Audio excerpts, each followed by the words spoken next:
Hey guys, welcome to today's video, where I'll be showcasing and analyzing the top 8 most comfy seats in the entire galaxy as a sequel to my Jedi Council Chamber Edition. Buckle up, take your seats, and join me as I count you down to number 1.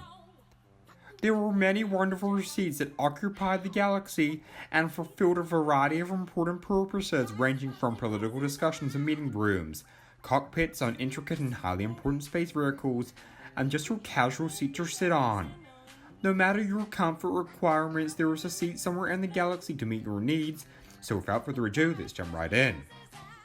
Ranking in at number 8, we have this seat here, located on Geonosis. For many years, Geonosis has been looked down upon for its dry, arid climate, sparse, lifeless landscapes, and rather unfriendly locals. However, it does have one redeeming feature other than its booming economy: its seats. Upon watching Star Wars Episode 2, I noticed just how comfy the Separatists looked as they discussed very important matters. If we look here, the seat is made of solid materials. That means it isn't delicate and will not break easily. The gradient of the backrest is very impressive as it isn't too diagonal, but just allows for the perfect angle for spinal support. The backrest also extends above the heights of most of the Separatist herds, allowing them to have the option of resting the herds backwards. As we all know, the Separatists come in all different shapes and sizes, so finding a seat that meets everyone's needs is no easy feat. But the Geonosians managed to achieve this feat, that's for sure. The seat also includes cushion padding made from leather materials, which may not be the nicest material to sit on, but it keeps you cool from Geonosis' sweltering heat. This lady here knows what she's missing out on, sadly. Through visual observations, I also love the modern architectural components with the sharp geometric dimensions. If I was a senator or galactic politician, I would be voting for Geonosis to host conferences every year, or APEC summits, etc. Because of this particular seat, Geonosis Summit 2021 would be my pick. Next! Ranking in at number 7, we have this seat here. This seat was located on the wonderful but wild planet of Kamino, which we all know and love for its exceptional, gentle, and kind-natured Kaminoans who will make you feel right at home no matter your political ties, as evidenced by their efforts to host both Jango Fett and Obi-Wan, but I digress. This seat here is sophisticated, slick, modern, and incredibly comfy looking. It quite literally scoops under your bottom and thighs, allowing for that extra support. Obi-Wan first stumbled upon the seat when he walked into a meeting room on Kamino, where he was confronted by the Prime Minister of Kamino, Mancer, who looks to be making most of the seat's comfort maximization features here.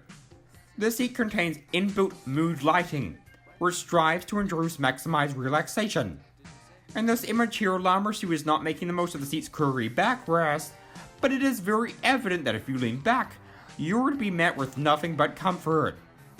It would be so nice to lean back right into it and just sit there while listening to the constant patter of Kamino's rain, pitter-pattering on the metal roofs. Who else lies in bed at night on a rainy night and pretends they're on Kamino? What I also love about this seat is that it looks like a spoon you would use for your wonton soup, as evidenced by this photo here. And I could just imagine plunging it into a nice wonton soup, and that would be yummy. Obi-Wan himself gets to experience the seat's comfort, and it just frustrates me that he didn't lean back and make use of the oval backrest that caters for backs of all different shapes and sizes. And through my visible, observative data analysis, I well and truly believe this seat deserves the number 7 ranking in this video. Next! Ranking in at number 6, we have this seat here. While the seat is portable and can be moved anywhere throughout the galaxy, its primary location was on the planet of Naboo in Episode 1, and the seat's occupant was the influential and highly successful separatist, businessman, and galactic entrepreneur Nuke Gunray, whom we might not agree with morally, but we can acknowledge his grit and determination to make his mark on galactic geopolitical affairs. This seat is called the Mechno Chair, and self-propels itself with its 4 articulated legs. Newt Gunray used the seat to move himself around the Theed royal palace during the invasion of Naboo, and some might say it is a bit lazy, but I would say it's making the most of an extremely comfy seat. The backrest extends above the height of his head, and the armrests allow for extreme ample comfort options, which may include, but are not limited to, food, drink, and electronic devices.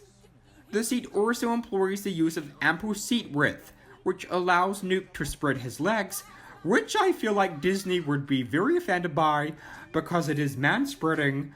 With behavior like this, Gunray won't be making any appearances in any Disney sequels, that's for sure.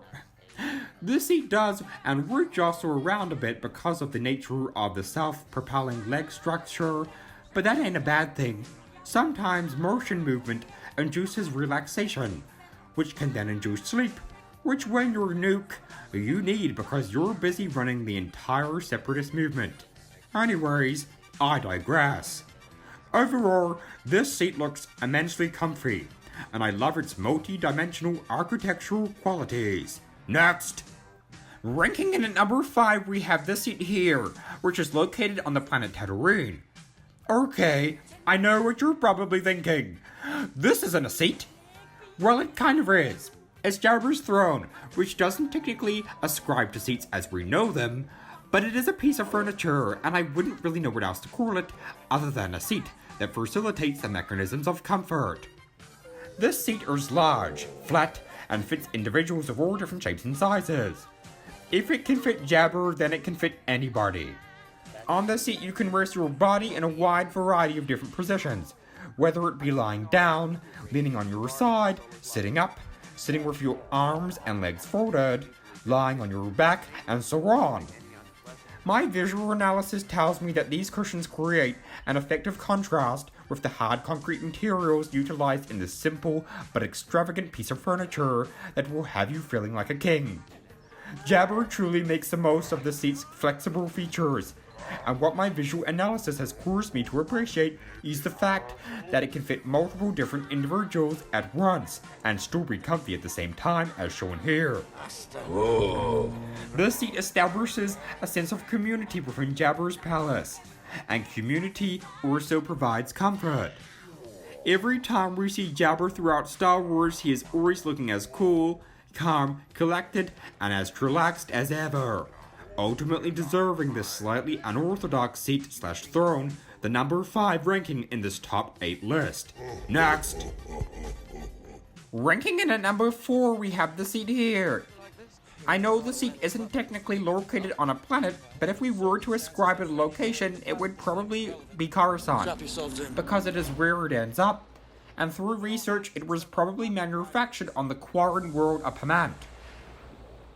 Upon watching Star Wars Episode 3, Revenge of the Sith, I visibly identified this seat, which is actually a part of a group of 2 more, as evident in this shot here. What I appreciate through my analytical analysis is that strong, pure metals have been utilized in order to create sturdiness and strong vertical back support, which allows for good posture.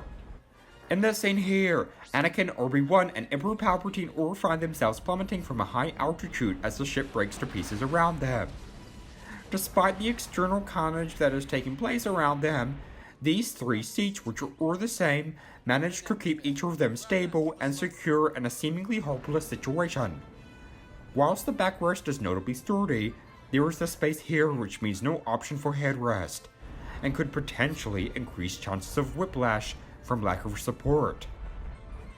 Whilst I first saw this as a negative component and was considering deducting point entry data, I did notice that this would actually be beneficial in preventing whiplash or head injuries when faced with collision, as it would allow the head option to move during impact instead of having something hard and sturdy that your head would make contact with and potentially cause more injury and skull fractures, because these materials utilized in the seat are very solid. And on top of that, sometimes it's nice to have some fresh air on your head when sitting in a seat, especially in high stress situations, such as this, which may cause you to perspire around your neck and hair. So I do believe this component here actually acts as a strength. So overall, what makes this seat a strong competitor in the top 8 is its ability to keep you comfortable in tough situations. Look how nicely Senator Palpatine is here. The seat supports him so perfectly. My visual data analysis would suggest to me that this is a supremely comfy seat for a Supreme Chancellor. Next. Another happy landing. Ranking in at number 3, we have this seat here. This seat is once again another seat located on Naboo, and is seen in Episode 1 during an important discussion between Cream Armadillo and a variety of Naboo politicians, including the famous C.O. Bibble, who needs to be contacted. You must contact me. But I don't know his phone number though. This seat has no backrest, no armrest, and a very minimal use of plumb cushion has been employed. However, what it lacks in these components makes up for in its cushion gradient, as evidenced here. There is a curved gradient which very effectively absorbs the seat's occupant's bottom and upper thighs. As you will notice throughout Star Wars, many of the seats employ leather materials, and often this can be quite a cold, uncomfortable material that decreases comfort maximization. This seat here employs little use of leather, and through my analysis, it looks very light, so can be transported around multiple different locations without needing a trailer to carry it in. It could also be used as a beach chair, and I also love its very delicate architectural qualities, which make it open and allows for cool breezes to sweep through and keep you at ease in hot climates. It is also so comfy on the eyes to look at, definitely deserving itself a number 3 ranking within this list. Next, ranking in at number 2, we have this seat here. This seat isn't located on a planet, but it is located on the Death Star, and the Death Star is practically a planet in its sheer size and shape. This seat is known as the Imperial Throne, which was a ceremonial chair utilized by the leader of the Galactic Empire. Because of the seat's occupant's long plain robes, the seat's design is very simple, consisting of a swivel mount contour. It's also almost identical to the seat present within Chancellor Palpatine's Senate office. The backrest has an excellent gradient that allows you to lean back and admire comfort. The headrest arches ever so slightly over your head, which means you can enjoy a little nap when need be. As evidenced here, the seat supports almost every aspect of Emperor Palpatine's body, whether it be his head, back, or arms. The detailed cushion panels also seem to have adequate softness despite the hard, thick metal elements. So there is a nice contrasted play between the solid metal and the subtle cushion.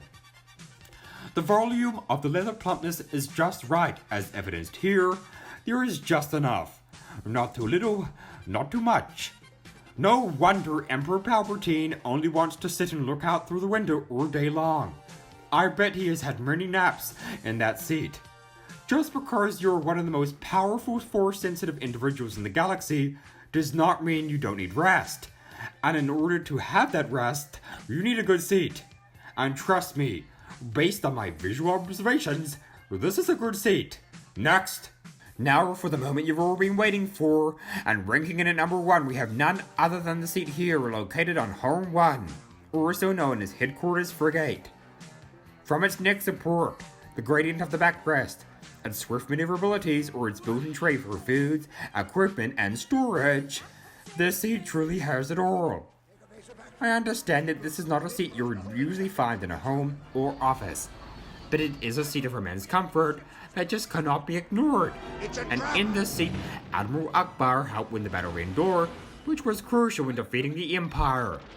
I just truly love how this seat is equipped with everything you could ever need, and by the looks of it, it can also recline backwards, which is a supreme feature not widely used amongst other seats within the galaxy. You can see that the seat has high-grade cushion padding also, which would give you that sinking in feeling we all know and love when we sit in a comfy seat. It's a trap! With the seat being so comfy, it makes it the ultimate destination for a nap, and then waking up to save the galaxy from pending destruction at the hands of Sheev. It's quite ironic, really. From this seat, Admiral Akbar managed to play a role in destroying this seat here. Not only was Darth Sidious's seat trumped in Episode 6, but it was also trumped in this top 8 ranking list. So there you have it. The top 8 most comfy seats in their galaxy. There are so many comfy seats to find throughout the galaxy. And I truly love that no matter where you venture in the galaxy, you will find comfort. Even if it is on the Death Star, which is not a place you would want to ever find yourself. But hey, the Emperor's throne is here. And dang, that is a place I would want to relax and unwind, looking out to all the planets of the galaxy, having the ultimate lounging experience. Anywho, I digress. Thanks for watching this video. Be sure to like and subscribe and comment down below your thoughts and opinions. Stay tuned for the next vid, and remember, be happy. We lost the transmission, sir.